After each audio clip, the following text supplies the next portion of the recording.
Stanford University.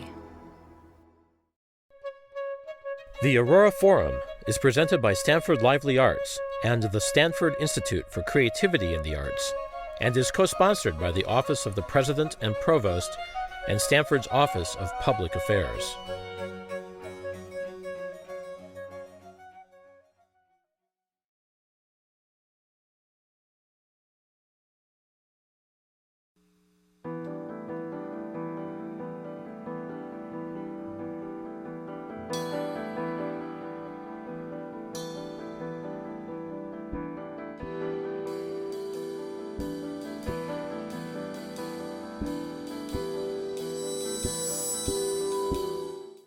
It's so great to see all of you here tonight for the Aurora Forum at Stanford University, a conversation on creative collaboration with Steve Reich and Beryl Korot.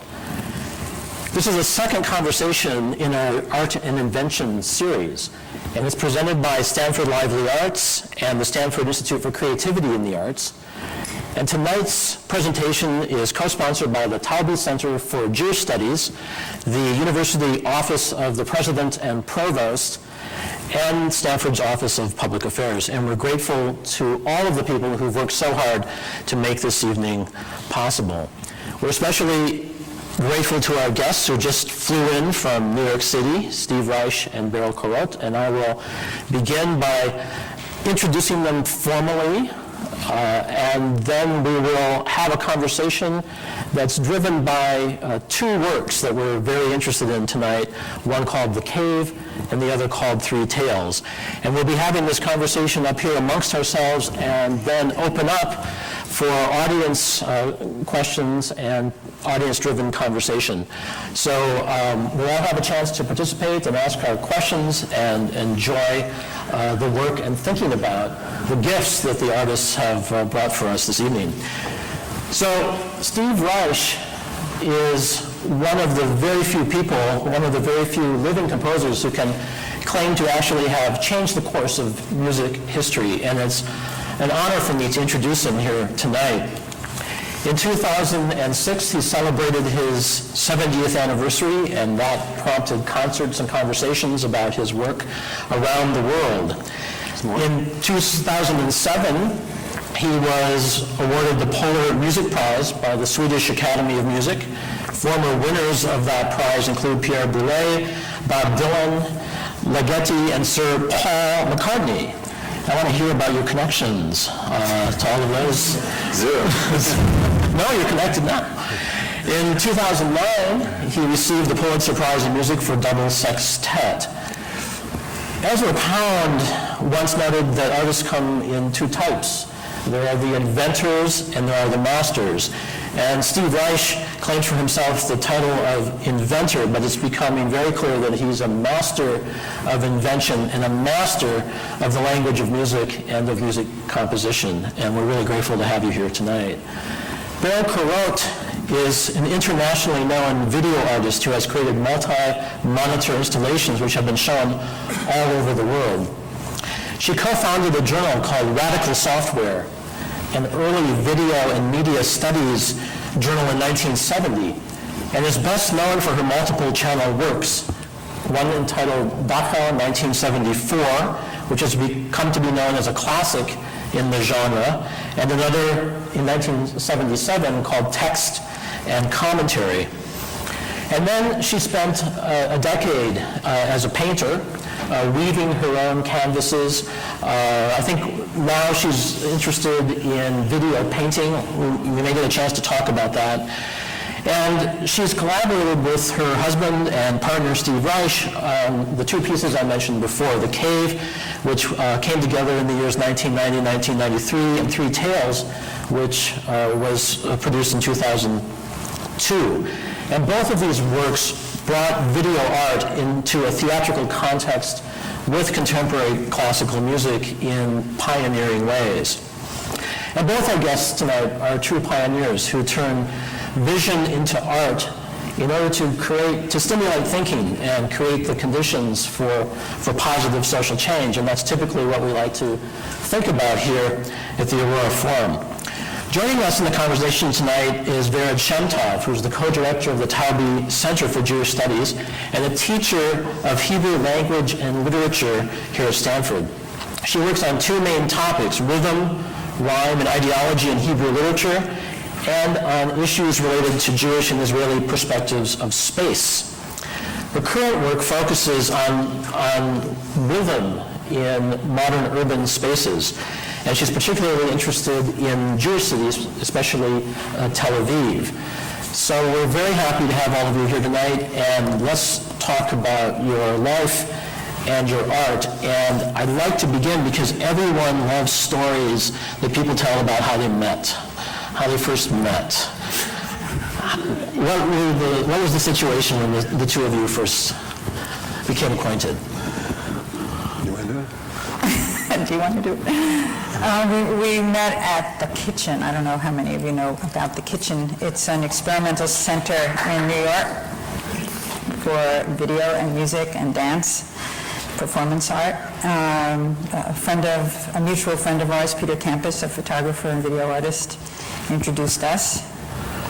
And we started going out almost immediately. In 1974. In 1974, thank you. And so that's how we met, actually. And you must have been attracted to each other's art because you're both very interested in rhythm and pattern. Did you begin talking about art? Later.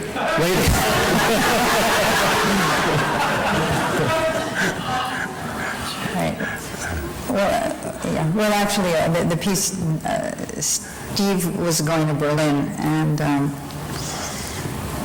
I joined him, but it was my first trip to Germany, and it was 1974, and not much had been said. It's hard to believe now, but really at that point, almost nothing had been said about the Holocaust. It just really wasn't part of a general conversation in the world.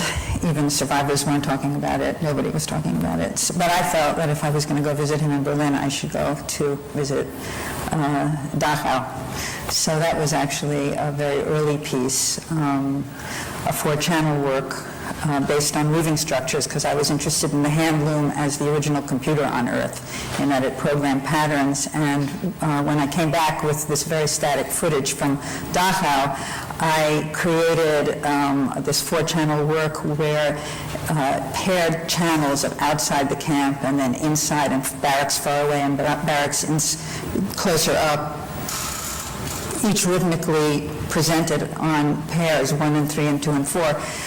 That piece actually became the basis of Steve wanting to work with me on The Cave many years later, because he saw, and text and commentary after that, but he saw that, and actually my background as a kid was in piano.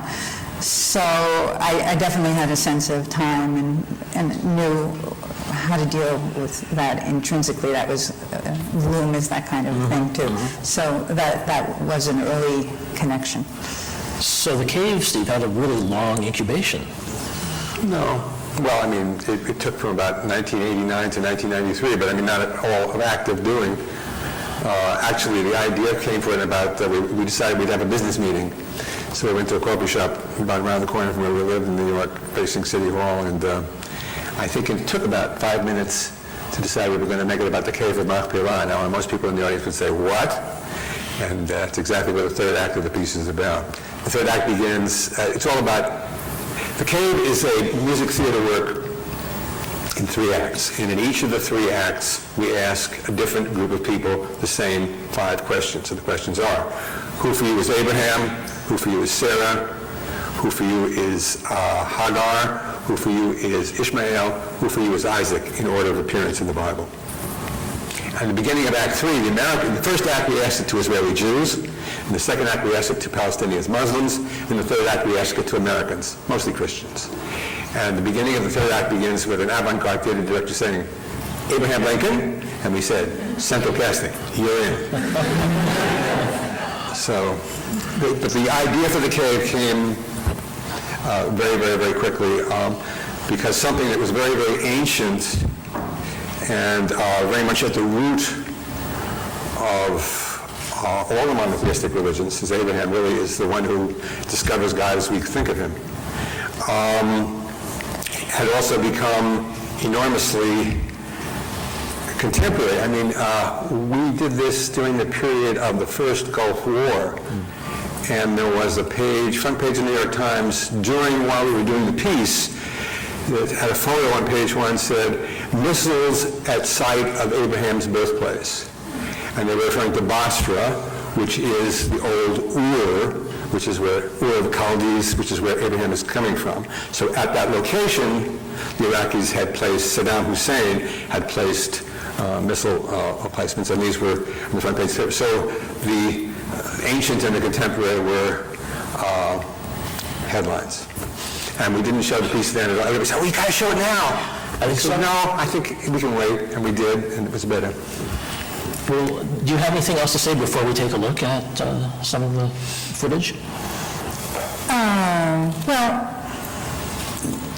one of the reasons, I guess we could talk about it later. We actually came with two stories of Abraham to this meeting that we had. Steve came with the story of Abraham as the revolutionary. And I came with the story about Abraham serving three guests who turn out to be angels, only he doesn't know they're angels, who come from the desert, but in his hospitality, which is a trademark of him and many of the people in that part of the world. That's a very essential trait.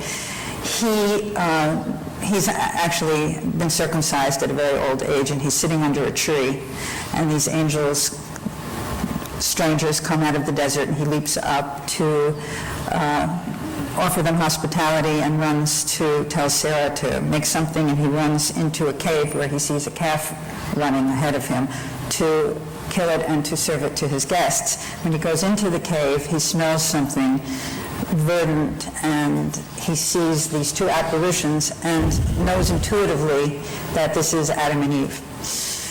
But he doesn't, as in many traditions where he may stay and meditate or go further into the cave, he runs back to his guests to serve them. And this place, the cave, over many hundreds and thousands of years, became known as the Cave of Abraham, where Abraham and Sarah and Isaac and Rebecca and Jacob and Leah and Adam and Eve are supposedly buried. And on top of this cave today sits this Herodian structure that many years, I guess in the 12th century, there was a Byzantine church put on top of it, and then when the Muslims came, they built a mosque on top of that.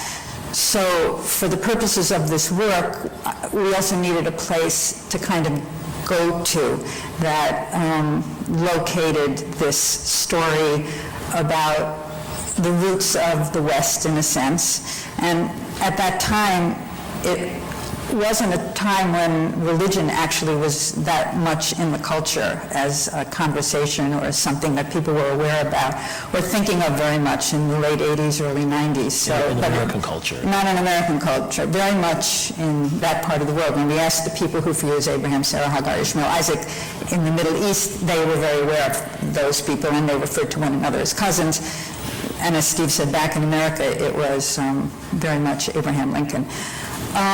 To some people. In order to show you this tonight, the cave exists only as a performance piece, and it exists on and as a video installation. It exists on 5 separate screens, and musicians and singers were placed around and above the screens. For tonight, what I did was I took these 5 separate tapes that I have, and I imported them into the computer and made a mock-up of just the screen. So it's, bear with it, but you'll get a sense of what the timings were like. The music sounds good. No, it doesn't. Well, he says no, it doesn't. But, anyway. It's sampled instruments, for those of you who know what that is. That's, a little bit from the stage. You can kind of see the 5, but we're going to be watching 5 imported screens. You're also just going to see, the first act is over an hour long, and you're going to see what, 5 minutes? Oh, yeah, the whole piece is actually about 2 hours, and I have the casting out section that I imported in, which is the casting out of Ishmael. In Act 1. In Act 1. That will be followed by, in Act 2, which was the Palestinian Muslim section, there's a section on Hagar. So that will be what I'm showing from Act 2. And then in Act 3, we're just showing the opening 4 minutes of that. And maybe since you already kind of introduced the cave, the place itself, maybe something to add is that Me'arat Machpelah, the cave of Machpelah, in Hebrew Machpelah means double. And so we're talking about kind of two traditions at least, and it is in the name of the place itself. Yeah, it's a place of intense tension, and it is the only place on earth where Muslims and Jews actually use the same building to worship. At different times. At different times, very much so at different times.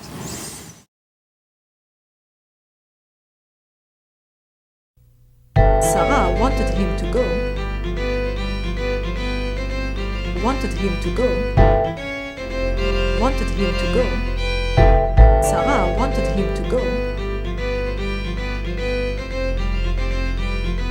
Sarah wanted him to go. The decision comes from Sarah. Comes from Sarah. The decision comes from Sarah. Abraham, I don't think he really noticed. Abraham, I don't think he really noticed. Abraham, I don't think he really noticed. She had to decide. Had to decide. Had to decide. Had to decide. She had to decide. She was just protecting her turf. Her turf. She was just protecting her turf. Her turf. She was just protecting her turf. She was just protecting her turf, as any woman today would do.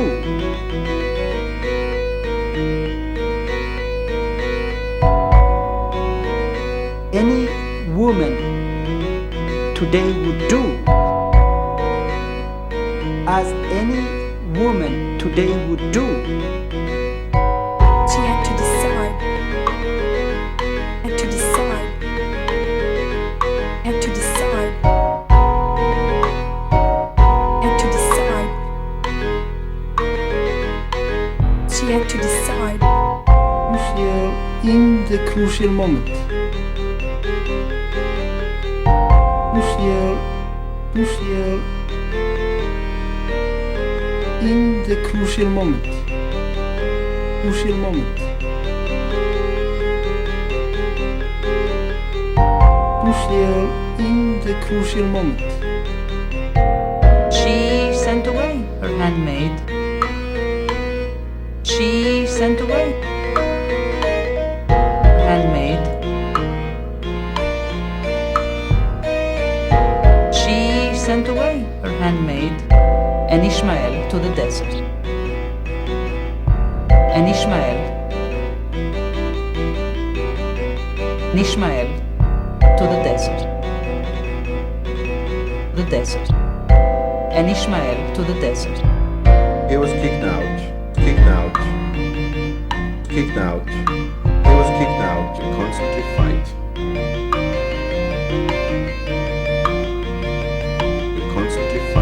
Kicked out. Constantly fight. He was kicked out.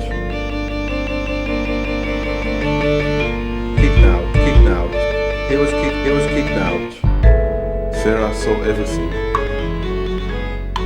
Sarah saw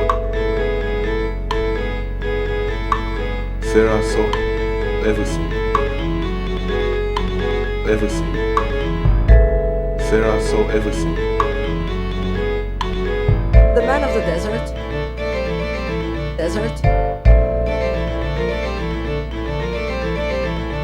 man of the desert, the man of the desert, the man of the bow, man of the bow, of the bow, man of the bow, of the bow, of the bow, the man of the bow. Everything is caught by the sword. Everything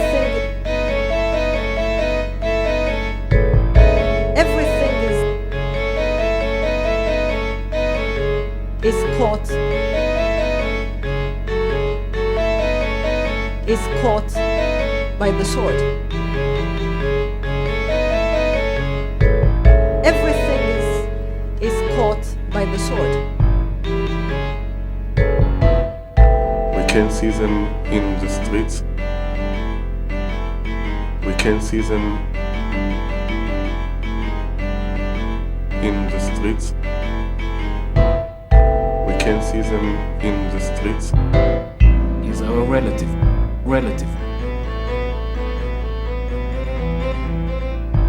Our relative. He's our relative. He's our relative.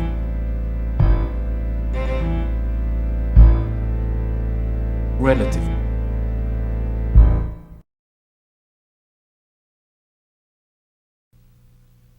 Hajar is the second wife of Abraham. She's, as I was taught, Egyptian.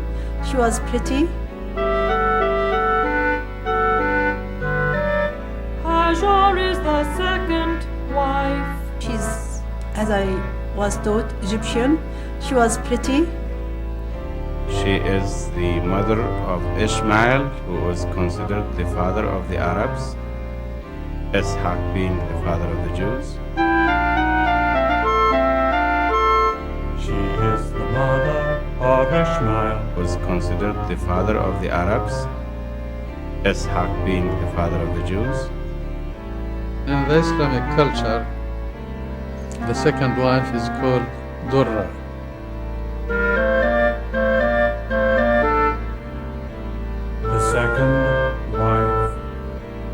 The second wife is called Durra. Durra means something harmful. Harmful to whom? To the first wife. Hajar is the second wife.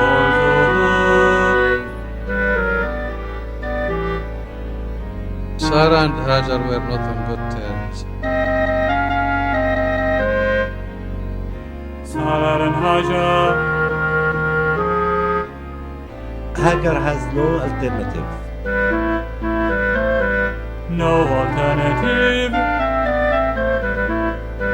No alternative but to accept. But to accept the decision of Sarah and Abraham to send her far. To send her far. To send her far from Palestine. Hagar has no alternative. She's been used. She's been used. She's been used, and she was ready to sacrifice and give. She was ready to sacrifice and give. I believe that was for a special purpose from God. I believe that was for a special purpose from God. She did not resist in anything.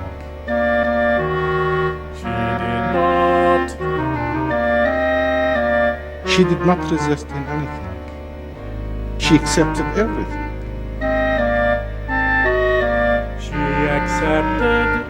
She accepted everything. She lived in a tent as a refugee, I think.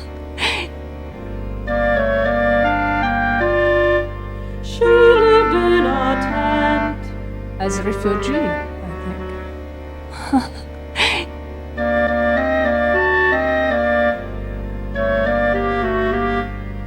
In a tent.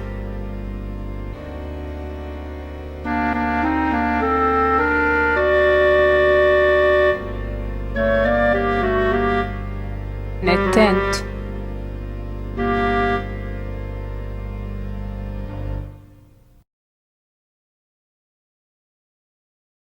Abraham Lincoln. Abraham Lincoln. Lincoln. Abraham Lincoln. Abraham Lincoln High School, high on the hilltop, mid-sand and sea.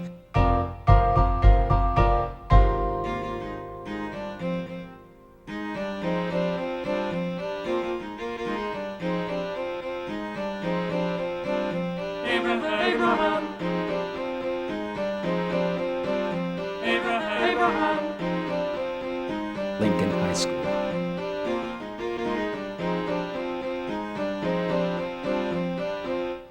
High on the hilltop, mid-sand and sea. That's about as far as I trace Abram. If I thought of Abraham, I would think of the Abraham and Isaac story, and I'd think of Renaissance and Mannerist art. Renaissance and Mannerist art. Mannerist art. Renaissance and Mannerist art. Renaissance and Mannerist art. I have no idea.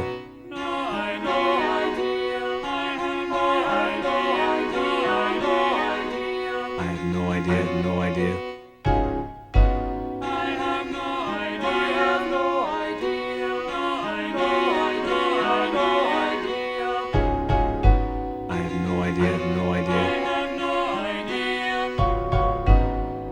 idea.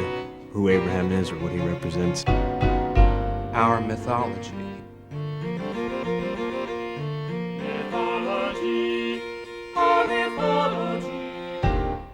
The Bible is our mythology. The Bible. Irrelevant. Irrelevant. The Bible. Introduced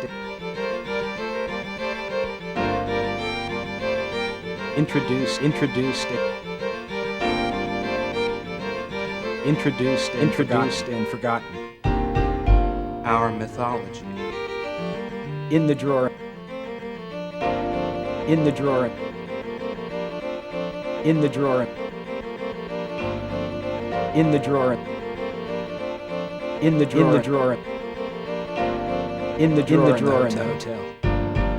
And when you read, And when you read, and when you read, and when you read, and when you read,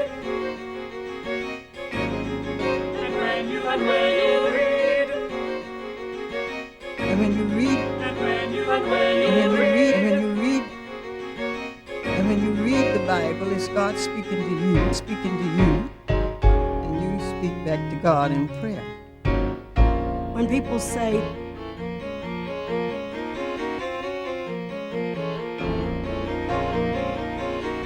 when people say to me,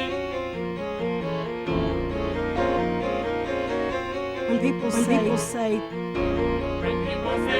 to me, when people say, when people say,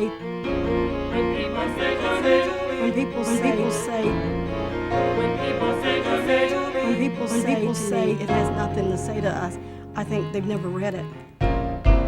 Old Testament, never read it.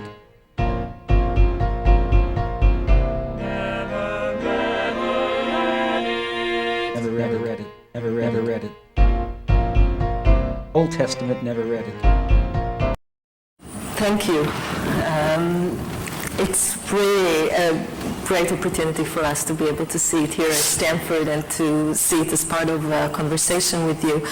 And I would like to start the conversation with asking you about your choices. You had quite a lot of material that you gathered for this project, and I was wondering if how did you decide what to include? What part of it were decisions that had to do with musical decisions, visual decisions, and decisions that had to do with the meaning, the content? And how did you negotiate between kind of these three? You started it. Right. One thing obviously which you saw is that, well, it's funny, when I look at it, I realize Photoshop, which I'm sure most of you are familiar with, was just starting at that point. And so it gave me an opportunity in working with the piece to take fragments of people's clothing or whatever situation we'd find them in to kind of create an abstract mise-en-scene for them, who were the characters. There were like three sets of characters in this piece. There were the ancient characters who lived through the words of the interviewees, and then there are the singers on stage who had their own presence. And every time you see a person, you're also hearing them in an oral portrait of themselves. So throughout the work, they're both in a visual portrait of themselves and in an oral portrait of themselves. And Steve and I went through the material, a lot of the material together. You went through the material first. Well, I guess I went through it first. And I would pick out things. We had decided we were going to deal with Abraham, Sarah, Hagar, Ishmael, and Isaac, who each developed separately in each of the different acts. They take on, their characters develop. But I would give Steve a whole lot of material on each of these different characters, and then he would listen to their voice melodies. I basically, I got a rough edit from Beryl, sort of getting rid of most of what we did. I mean, there were thousands of hours of interviews. There were people who we interviewed who were definitely not in the piece at all. And basically I had to, as Beryl pointed out, weigh how they said what they said. In other words, was their voice boring, or was their voice, have a melodic content? And this is something that, kids are very melodic. Daddy, I want an ice cream. It's just, actually, with kids, it's because their larynx is not very well developed. So it's very flexible and very melodic. As we get older, it tightens up, and some people have a very monotonous voice, and some people have a very melodic voice. It also depends what the situation is. If you're excited, if you're trying to put something across, then you have more speech melody, or you might very well have more speech melody. So that's an ingredient that must be there, because finally what are we doing? We're doing a piece of music theater. If it doesn't work as music theater, then it doesn't work. Then, of course, we are trying to tell a story, so we're making Abraham as seen by the Israelis, Abraham as seen by the Palestinian, Abraham as seen by the Americans. And to make that cohesive and interesting and sometimes funny is a real consideration too. And weighing the content and the musicality of what's going on really takes a long time, and that's one of the reasons the piece, it wasn't like composing music in the normal sense of, just dealing with the notes and the instruments, which takes me a lot of time as it is. But this basically had to first work, what is the order of samples, how do they work? Also in the cave, from a musical standpoint, for those who are interested, each person, I felt it was not right in a moral, ethical sense to monkey with their voice in a computer, change the pitch, change the tempo. And people don't speak at, quarter note equals 120. They speak at what they speak at. They don't speak in E flat, they speak in what they speak in. So I find something I like, but it's always moving into a tempo which is completely unrelated to the tempo that precedes it. So you've got to write into the music a couple of what they call tacit bars where the musicians aren't playing, and have some pre-recorded material so that they can hear what's happening. The conductor who's conducting it is changing tempo every 45 seconds. This piece is a bear to play. Again, I never, Three Tales, as we'll get to, I decided, no way, this is not it's not religious subject matter. I am going to monkey with it in a big way. And I did, mea culpa. But here, it really it's very time-consuming work, also to change from one key to another that you would normally never modulate to, and how do you do it, and okay, this is how I'll do it. But it was a very labor-intensive process for me. Could you say more about the ethics of that? I mean, well, just, in other words, in different trains, it began. Different Trains is a piece I did in 1988, which is the first piece I used pre-recorded material in. And the voices that I used were the woman who took care of me as a child, who was basically my mother, my nanny for the first 10 years of my life, a black Pullman porter who, my parents were divorced when I was 1 year old, and I spent 6 months with my father, 6 months with my mother. And that's the way the court decided it. And 4 days on a train back and forth, because it's the 1930s, people didn't fly. And in those, I asked myself when I did the piece, well, what was going on in 1937, 38, 38? Well, in those years, we all know what was going on. Hitler was trying to take over the world and taking every Jew he could get his hands on and throwing them into Eastern Germany and eventually into Poland. And they were here to talk at Stanford University. And there were people about my age. So I felt this piece is kind of memorial, and I don't want to monkey with their voices. So again, I faced the situation in Different Trains, which is a much shorter piece, and it introduced me to that way of working. And it also gave me the idea to ask Beryl to work with me. I was thinking, people had asked me, would you do an opera? And I said, no, I'm not interested in traditional opera. And to spend 3 years doing something you're not interested in is a ticket to suicide. So then I thought, I'd hang up the phone and I said, well, what's the matter with me? I don't have anything. And suddenly the light bulb went on when I was doing Different Trains, and I thought, well, I'm using audio tape. What if I could work with a video artist, and you could see the people speaking, and you're not seeing them, but they were live musicians and singers on stage singing and playing what they say. And that became our video opera. But were there also choices that had to do with what people said? Yes. I'm sure you have your own idea of who is Abraham for you, or Sarah or Hagar. Did this play any role in your decisions, and is your voice there too? Of course. Where? Well, I guess in what we chose, but and who we chose to speak. But I think when we did The Cave, we felt very responsible to the people for more than I can ever imagine in anything else I ever did. We felt so responsible to be true as possible to them and to not distort their words too much. So we didn't. But there was and there were a lot of people who answered wonderfully that didn't look right when they said the things, or their voices, as Steve mentioned before, weren't appealing, that didn't make it into the piece. It was another. We cast, in a sense, we were casting for the work too. Mm-hmm. But people came and they didn't make the final cut. So to keep the different voices and of those that you already chose. There was a really, the story itself is a story about diversity and unity, because it is one family, right, that becomes two people. It is a place that belongs to two people. It is, and so it seems that the piece itself also keeps this feeling of many and one at the same time. I mean, we have 5 screens, but we are moving from one screen to the other, right? You are kind of controlling our movement from one screen to the other. Do you want to say anything? There are timings based on the score. I mean, our common language was time code. Steve could time code his score, and video is time coded. And he could hand me a score with numbers on it, so that if I wanted for a particular section and I work a lot with blanks, which are pauses. I've always done that. Rests in music, in a sense. So I could, I knew we were dealing with Nadine Shankar, who was the woman in the red dress, and I would have details from her work, and then I would look at the score and decide, oh, this is interesting, this is happening here. So I'd put in a pause. It would correspond to something that was happening musically in the percussion or something. And that's part of the cohesiveness, of the work.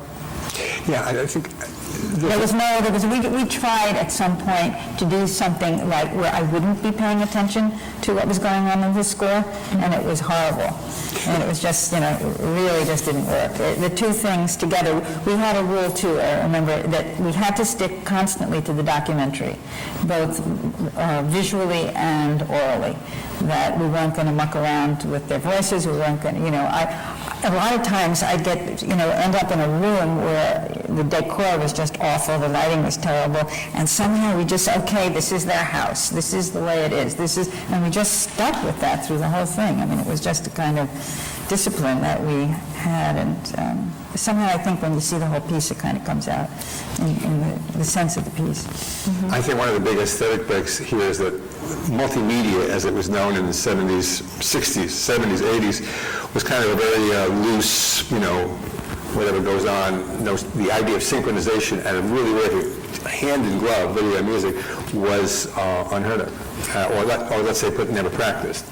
And so these pieces, for better or worse, really are just, absolutely locked together, and that's you like that or you don't, but that's a big break with the way multimedia idea was.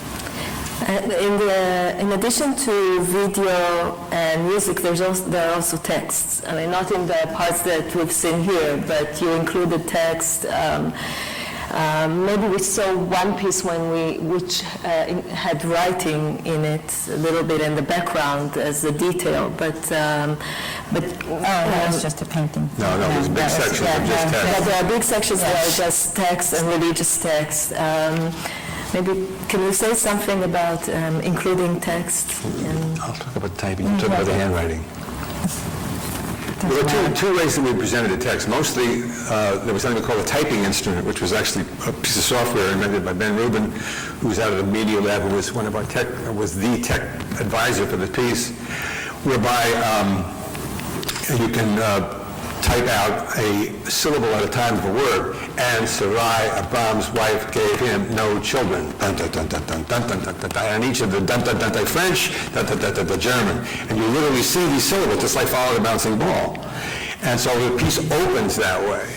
And at first it's just doubled with the amplified type, of a keyboard. The instrument is the amplified computer keyboard.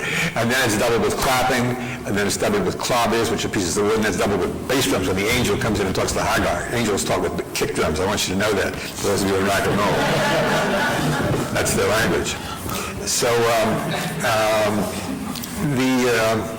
that was the typing instrument. And a lot of the piece had these sections which were just telling the story in this very forceful form. But Beryl invented another way of telling it, which is scratchy pens, writing it out by hand on yellow pads, shot right up so that each word fills the screen. And in 3 different languages, in German, French, and English. And very, very effective. And this is more about the how, but I'm wondering also about the why. Did you feel that the story cannot be told without the text? Was that a crucial part for you? Oh yeah, it all came from, that's how we know the story, is from the text. So the text just seemed just a crucial part of it.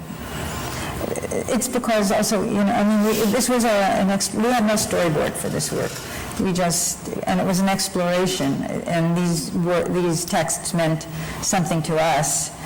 And as I said before, it was a time when people really weren't thinking of the impact of religion in the world. People here in the West were not thinking about it at all. So, kind of it was like bringing back a kind of, root of our own, a source. And therefore, the text seemed like a logical. It wasn't anything we even had to think about. It was just we did it. What has been the reception overall? For the cave? For the cave. It's funny to tell what it is, how people love the cave. It's been like that. It's been a love affair. It was a love affair with the whole crew. We had a huge crew of people, and we're still all close to this day. It was amazing. We traveled all over, and the audience too. It's been, we had conversations all over the world with people about this piece. It's when you see the whole thing. This is, you're just seeing like a postcard, one little part, but it's just... what? An old bleached postcard. And an old bleached, discolored postcard at that, so...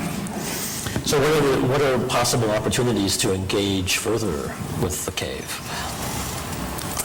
Well, I had a funny experience this summer. I was a guest artist at this thing called the Flaherty Institute, the Flaherty Seminar in the Northeast. There's Robert Flaherty, who did Nanook of the North, was one of the first documentarians, and every year they have... Anyway, I went, and there was a man there who programs for this thing called the Black Mariah Festival.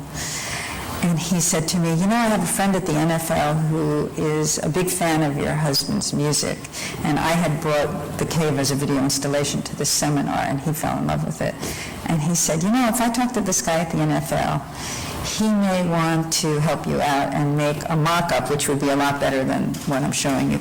So right now, it's sitting in their server, all 5 channels he streamed in. And as soon as the season is over, he's going to create a mock-up for me that supposedly will be good quality, and I'll be able to show it I there. hope that happens, because it would be an excellent teaching tool on so many levels. Yeah, well, you know, thanks to the computer, at least, you know, we can share it to some extent. It's 20 after 8. Yeah, so Steve wants to go on now to So we're time-coded details. here too, all of us. Yeah, there's another piece actually that we wanted to... And Steve has already alluded to that it's quite different. The production of the next piece, Three Tales, was driven by different concerns, musically and so forth. Well, one of the central concerns was that it be on one screen. And so that's what you'll see. So why don't we... Yeah. Well, Three Tales was 3 tales from 3 parts of the 20th century. Right. The first was Hindenburg.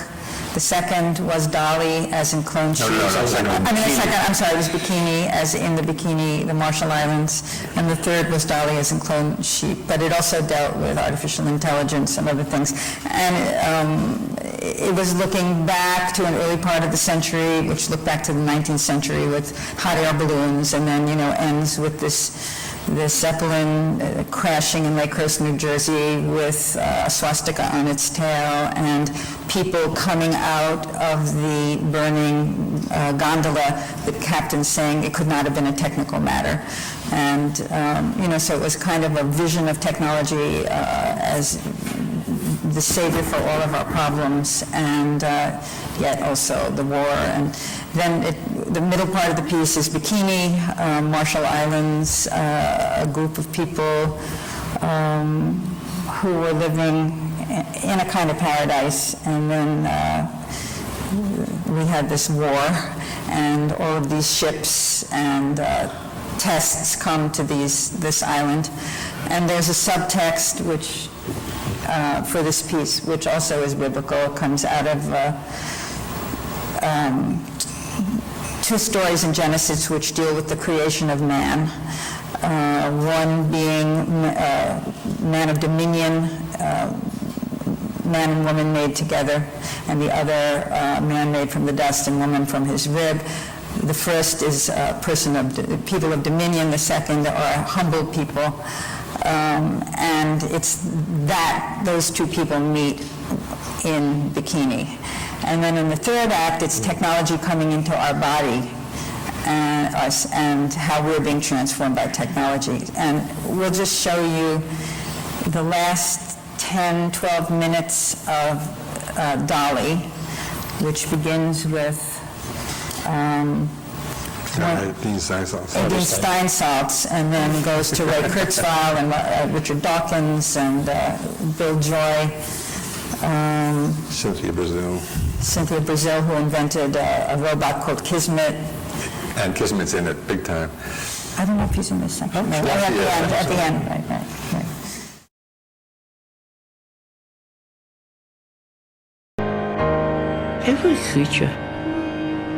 Every creature has a song.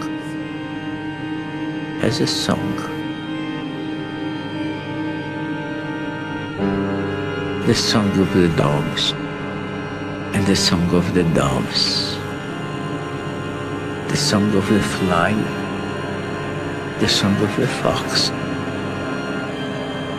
What do they say?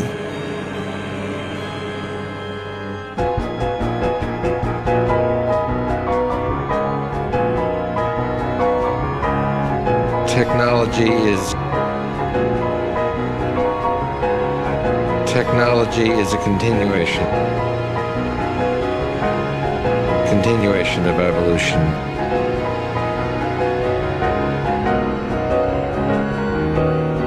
We can create things far faster than biological evolution.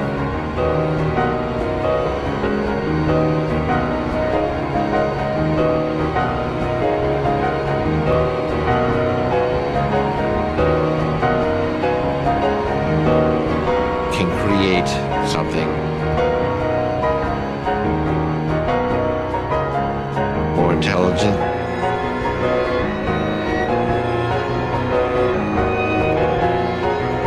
than ourselves.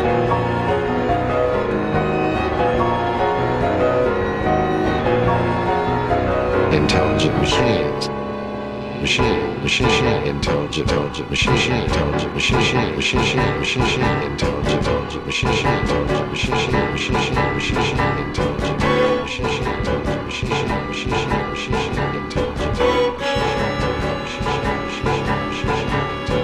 Kismet is my baby. Building a baby the hard way. How do you play the role of evolution?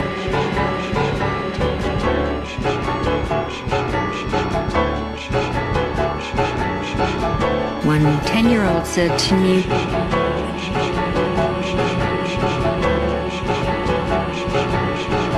"The robots are like Pinocchio, not like real boys. They're sort of alive." Sort of alive.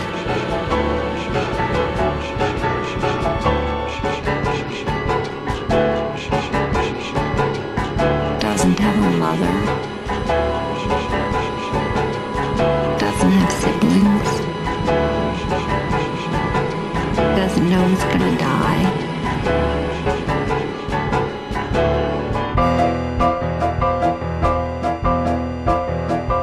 We're going to be thrown from our perch of evolutionary superiority.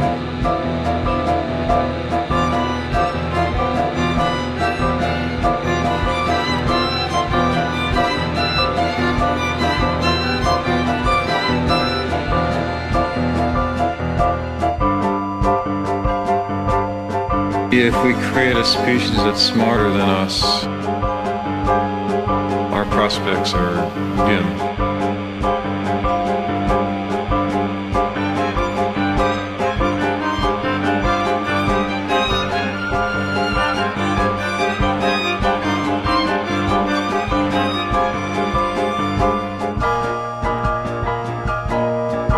Intelligent robots will be our replacement.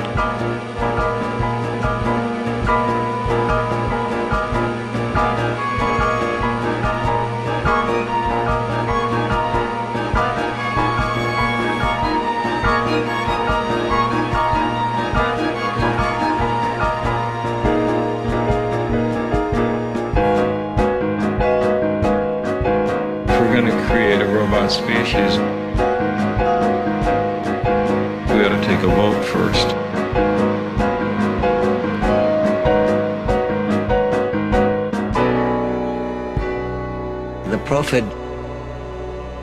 The prophet Jeremiah decided to build an artificial man who was perfect, was able to talk. Immediately he talked to Jeremiah and he asked him, "What did you do?" "Well, look, I have succeeded." He said, no, it's not good. From now on, when people will meet other people in the street, they will not know whether you made them or God made them. Undo me. So that's what Jeremiah did.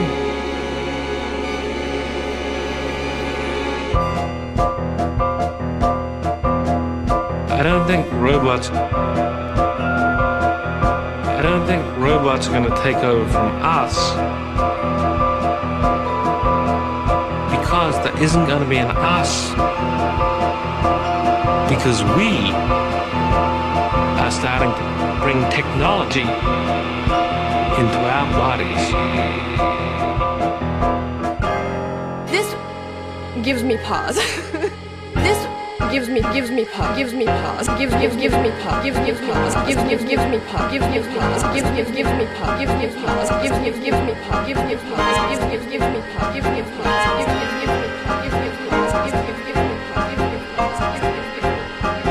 You go and buy this module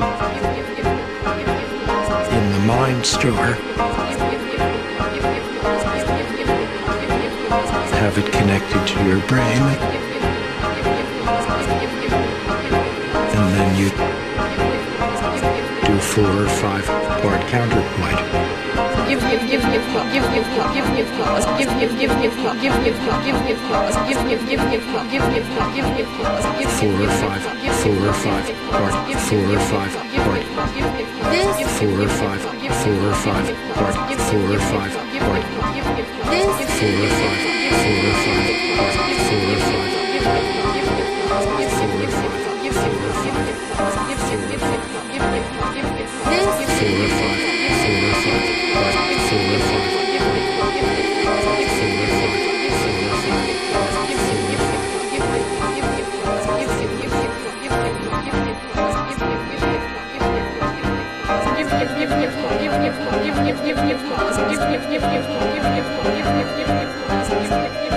If I scan your brain, download that information, I'll have a little you right here on my personal computer.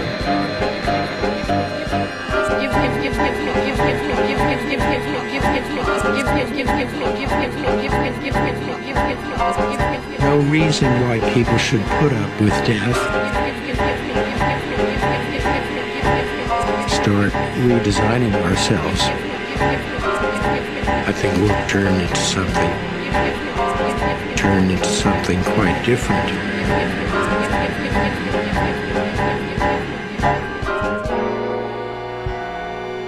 Once upon a time there was carbon-based life,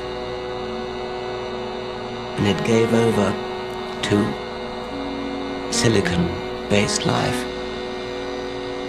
I don't view the prospect with equanimity. Maybe I'm just sentimental.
Every creature has a song.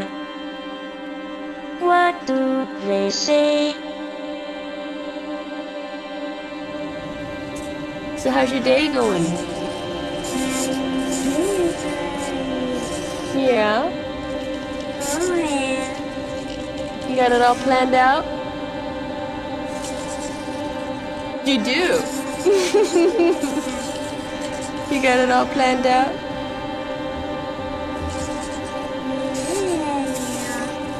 Maybe you play with your yellow toy.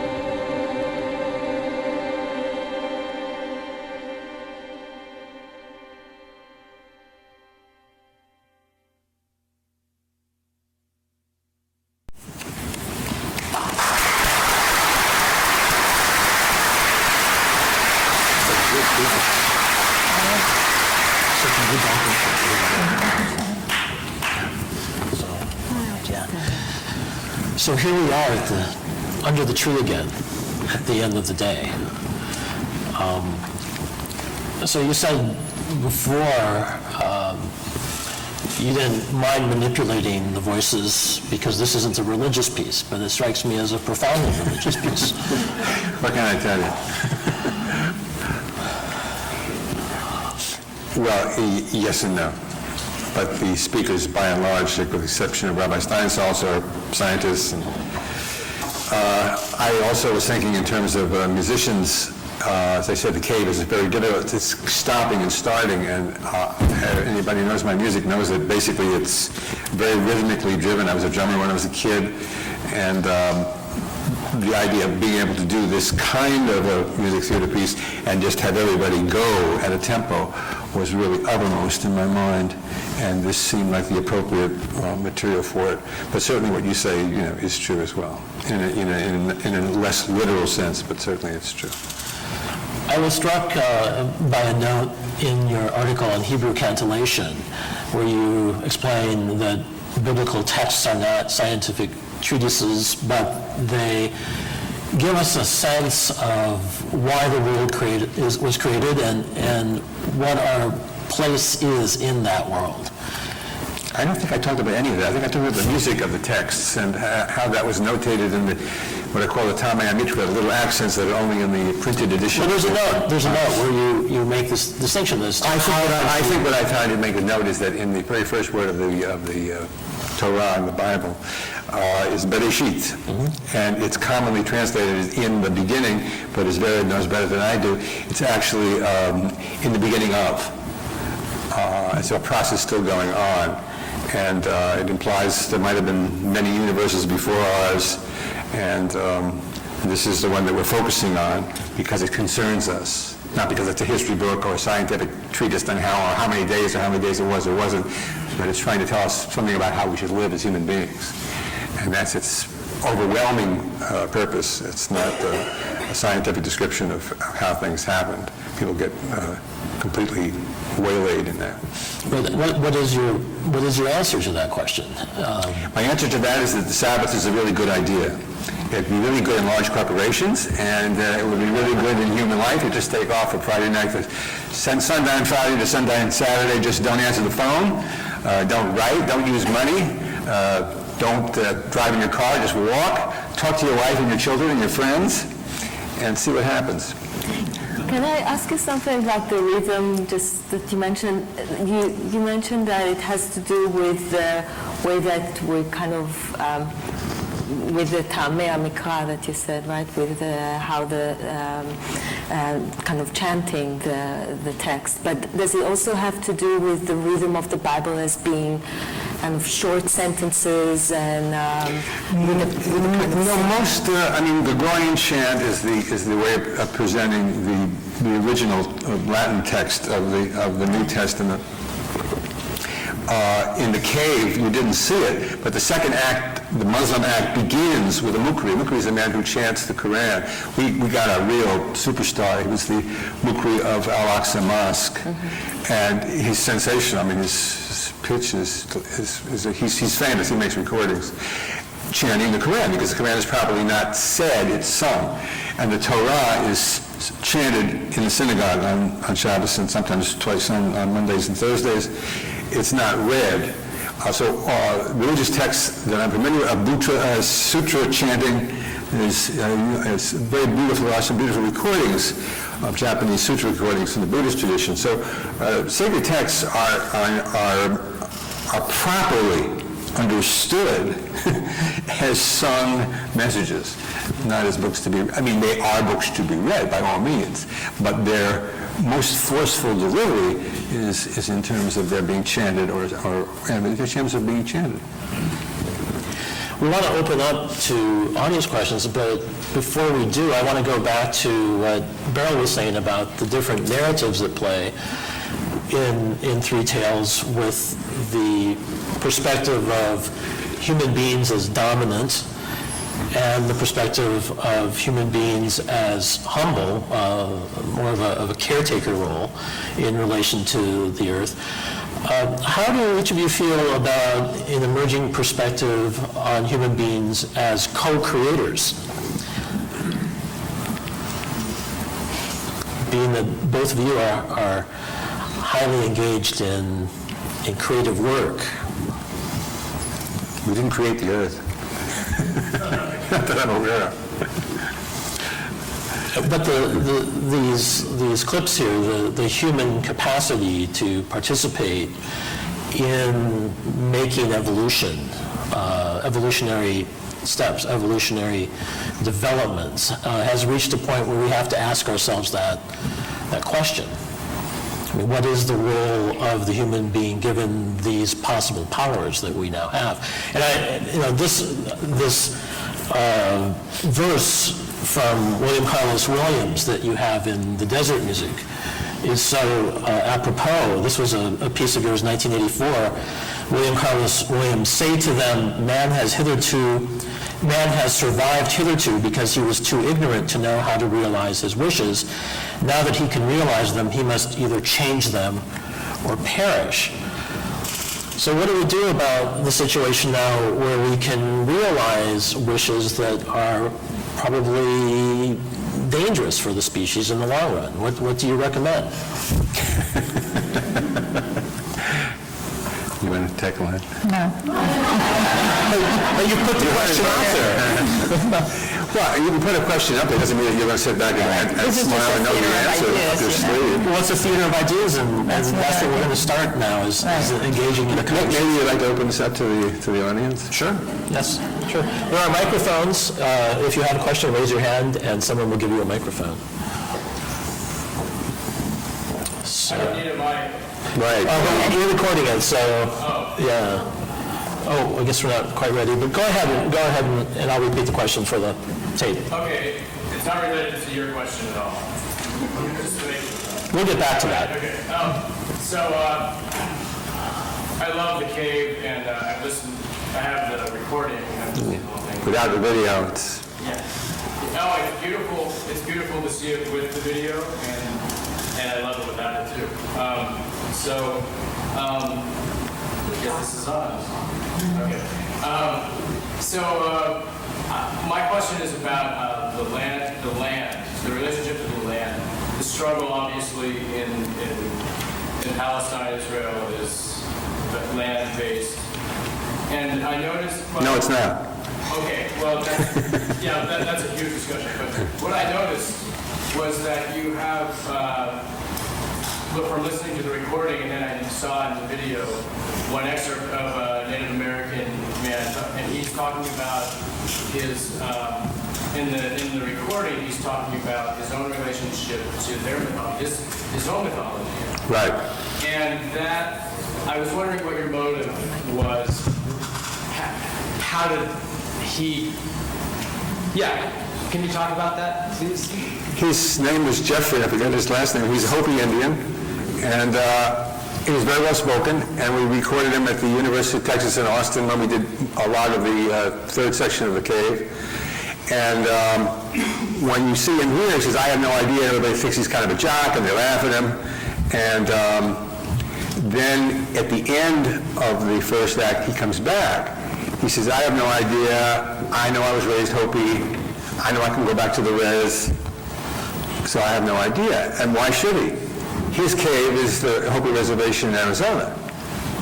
But that's America, and so he was a great, we were very fortunate that he was stepped forward to participate. So it was an accident? Well, if you believe in accidents, yeah. Well, also because in first two acts, people are so in that part of the world and in the cave and in those places there and in those characters. But when we came to, but America is so different. You know, so it starts off Abraham Lincoln. So it's, you know, we're very creative here with our sources. And then there's all the diversity. So that was also, it was the American act, and he is part of that act. Yeah. So that was.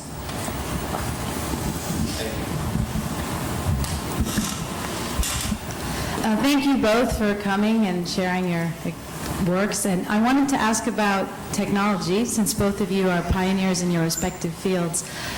What tools of technology are not yet out there that you wish you had at your disposal to come up with more creative pieces to share?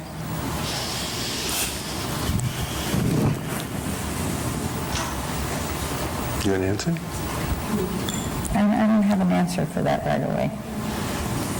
None. Yesh Nicole, I have everything I need. You just came across a great new tool, didn't you? So that you can... No, it was started for this piece. In 1970, I wrote a piece called Slow Motion Sound.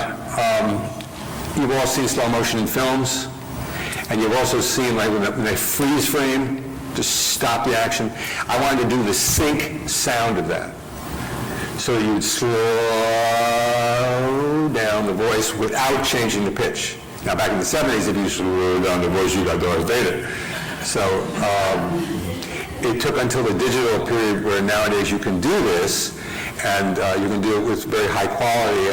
And Ben Rubin took something from Max, you know, it came out of Here Come, and put a new front on it. And you can actually go to somebody who says 0, 0, and that O can go on forever. It's called, I think, granular synthesis. And it's just sort of going back and forth over this little sample. But musically, it's very interesting because I'm actually going to use it in a piece I'm just about to begin for the Kronos Quartet. Take that held vowel and have a violin or viola double that tone, and then the next person comes in and ends in something else, or ends Richard Dawkins. You didn't hear him here, but he says, a fish is a machine in the water. A fish. So a band of noise, which is the end of SH, is also prolongable indefinitely. So this piece that I'm going to work on will use this idea that in the 70s was impossible to do and became in the early 21st century exceedingly possible to do. And I, at that point, just, you know, I had no unfulfilled technological wishes since that time.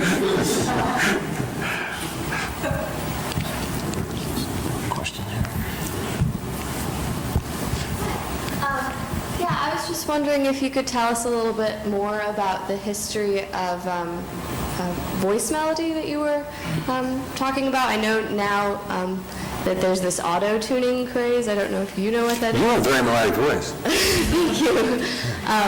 But if you could just explain more about your involvement with that, and also if at some point you could give us maybe a little explanation of the Mallet Quartet that some of us will be hearing on Saturday night. Well, I don't think we're going to have plenty of time to talk about that at the concert. There'll be a pre-concert. Oh, okay. Yeah. Thank you very much. Voice melody is no discovery of mine. If you read the collected essays, I think it's called the Uncollected Essays of Leos Janáček, in the 19th century, he used to walk around Prague with a music notebook. And he would write down not what people sang, but what they said. He even transcribed a railroad conductor yelling out the names of a stop. And in those days in Czechoslovakia, you know, the educated people spoke German, so he yells it out in German and he yells it out in Czech. And Janáček writes both down and says, you know, see how ugly this major seventh is in German, and how beautiful this rounded triad is in Czech. And then he would use some of these speech melodies from his book in his operas. So, and I mean, you know, it's like if you say to your dog, I love you, the dog, you know, recoils. It ain't what you say, it's how you say it. So a tone of voice is part of the life we lead every day. And that's how we understand each other. Not just, that's why the written word is one thing and the spoken word is something else entirely. So actually, you don't always care if people understand what people are saying in these. Well, musically speaking, I mean, how many people here understood what Bob Dylan was saying? I'm bringing it all back home, subterranean homestead. I mean, wow, I don't get it. Yeah? But there was something that said, hey, this is, so now I'm going to check out the lyrics. And the more you check them out, you say, well, this guy's incredible. Even if you listen to The Messiah, by George Friedrich Handel, you may not catch every word, you probably won't. But if the music magnetizes your ear and you say, then you will perhaps check out the text and then get more out of the music. But the music must work in and of itself to make you interested in what's being said, I believe. Go ahead, Beryl. And just, do you think it's the music and then some specific moments in which you do catch a word or you do, and then kind of this gets you into the rest of the text? Or the connection between the text and music? I think everybody has a different experience, but I mean, that was sort of how I experienced it, and I think some people do that. They listen to the music and they catch like you say, they catch a word or two, and it either gets them interested or it doesn't. On that Janacek story you told, can you talk about the fact everyone we saw in the cave was speaking in English, even though it wasn't their native tongue? Can you talk about the choice? Right. And what that meant? Yeah, it's a good question. And stuff? Well, if the cave was properly recorded in Hebrew and Arabic, I'd still be working on it. When you're doing this kind of work, you have to not just know what the word means, like in Webster's dictionary. You have to know all the rays of innuendo that come out of the word. And I'm a master of English just the way you are. And like every other stupid American, that's the only language I'm a master of. So that's why. Basically, we just insisted that people speak English, although you're quite right. If we'd used other languages, it would have been an entirely different piece, but I would have been incapable of doing it properly. Yes. I was just wondering, I also want to thank you for your work. I was wondering what you thought of binaural beats or like high resonance harmonic sounds that induce like theta brains waves. If you're familiar with this is new. Didn't hear what you said. So there's like new sound technology coming out, for example, where you can listen to, like they're often called binaural beats, and it makes a high resonance image. It's also in chanting. You were mentioning you've heard people chant often, and in Buddhist chanting, don't know. the kind of, well, I guess I was just asking if you're interested in the different kinds of, or if you're familiar with any of the research that has to do with how sound affects brain states and what you thought of that. No, I'm sure that there'll be further research and they'll strap electrodes to our brain and find, a lot of information that has to do with music. But I'm not a scientist, and I'm not. Some of you maybe should know that in 1965, a composer friend of mine, Alvin Lucier, did a piece called Music for Solo Performer. And what it was himself, or I think it was David Tudor, who was the pianist player out John Cage, strapping electrodes on their brain and just sitting there. When they could get alpha waves out when they're meditating, it would send out signals to loudspeakers which were suspended over a piano with a brick on the damper pedal. And you just get this kind of like, vibes. And when they couldn't get the alpha waves, there'd be silence. And it was, so it was, at the time, I guess, crude, but a very prophetic piece. But that's the extent of my knowledge of that whole area. But you're certainly right, that's a huge area, and I'm sure a lot of people are working on it, and I'm sure a lot of very interesting things to come out of it. I'm surprised by the silence around the alarm that's been sounded as we listen to Dolly. Any questions about that? I was curious, as you've made so many years of work and seen, you're obviously dealing with issues of technology here. As artists, as creative people who obviously still have this intense urge to create and make new things and challenge your own languages, how do you feel about going back and saving old works? Like, how do you feel about things that you made perhaps in less, technologically ideal situations? How do you feel about going back and representing those or reworking those? How do you feel about those issues? I could never do that. I mean, come out and it's going to rain from 1965 and 66 are what they are. You seem to be doing just fine without any further ado. So that's the way they are. That's the way they're going to stay, as far as I'm concerned.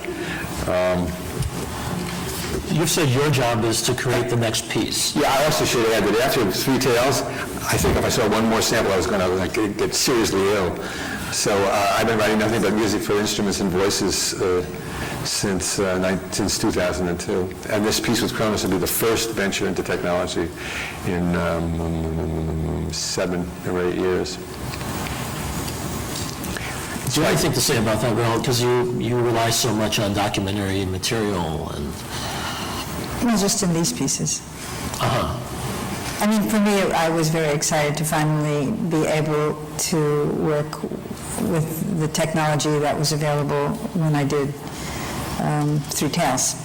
That was like, thank goodness, I finally have some flexibility here, because a lot of the complexities used to come in through juxtaposition of things, but really no flexibility with the image at all. So when I look back at the cave, I go, oh, that's amazing that seemed cutting edge, that was so cutting edge at the time, just from the just from the, we were working with some people out in California, actually Advanced Remote Technology Inc. All of that was edited with these 5 decks, next to my Mac Plus computer. I mean, it's just amazing to think back, and Photoshop was just happening, But now the stuff that I work mainly at After Effects, actually, and that's still happening. This was finished in 2002, so it's still very much ongoing, the same programs, really. And that is nice to have that flexibility, to bring in film and photographs and, be able to animate. We have time for 1 or 2 more questions, and then we'll be able to continue the conversation, and you can meet the artists in the room adjacent to Piggott Theater when we conclude. Yes? I was wondering, perhaps for some of your older pieces that are more guided or shaped by a process such as phasing or augmentation, to what extent do you already know what you want the final product to sound like and kind of guide the process to arrive there, or do you start with the process and kind of see where that takes you? I stopped working with processes in 1968 when I wrote an article called Music as a Gradual Process, which is a great essay and very, very accurately describes everything that happened before 1968. And as all music theory does. I mean, 4-part harmony describes what Bach did and by ear, and does not prescribe what you should do now. But it's very good to know about those things in 4-part harmony, because they will help you in unforeseen ways. It's been my experience.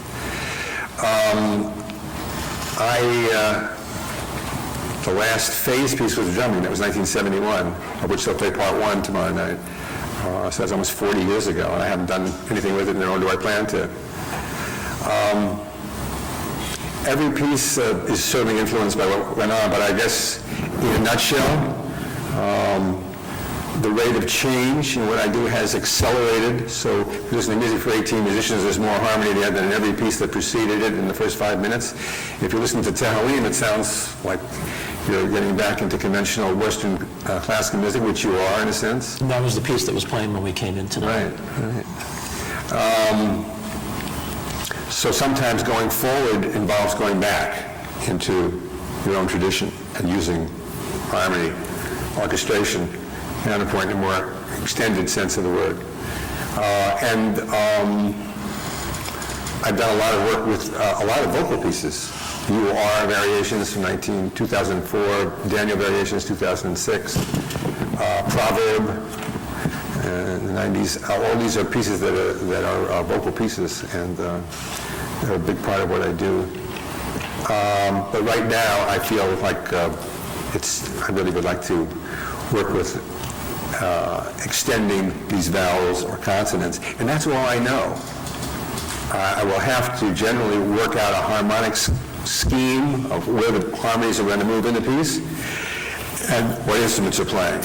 And in the case of Kronos, it'll probably be 2 or 3 string quartets and this pre-recorded material. And beyond that, we'll find out. So I'd like to conclude with two observations or invitations and the recommendation. One is the concert has been mentioned that will be on Saturday evening with Percussion, and Steve Reich and Beryl Korot will be on campus for the next couple of days. Also, the survey was handed out at the beginning when you came in, and if you could please fill it out when you leave. And we have an opportunity to continue the conversation in the room next door, as I've mentioned before.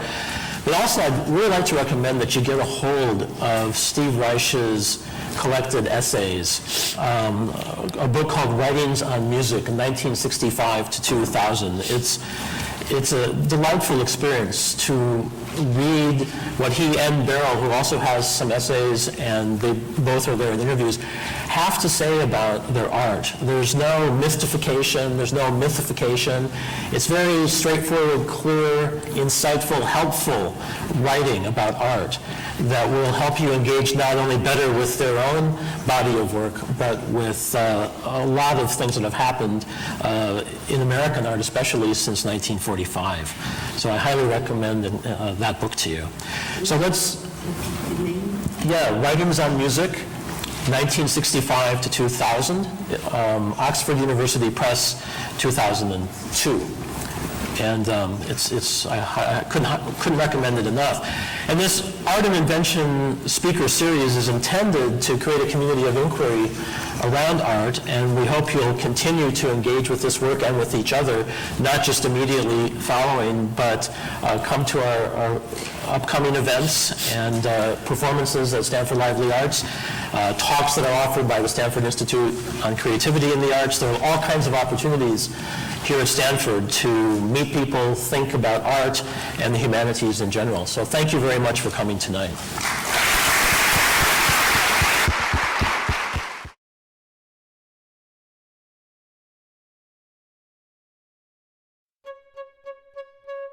The Aurora Forum is presented by Stanford Lively Arts and the Stanford Institute for Creativity in the Arts, and is co-sponsored by the Office of the President and Provost and Stanford's Office of Public Affairs. The Aurora Forum is produced by Mark Gonnerman. If you have questions or comments about this or other Aurora Forum programs, contact auroraforum@stanford.edu.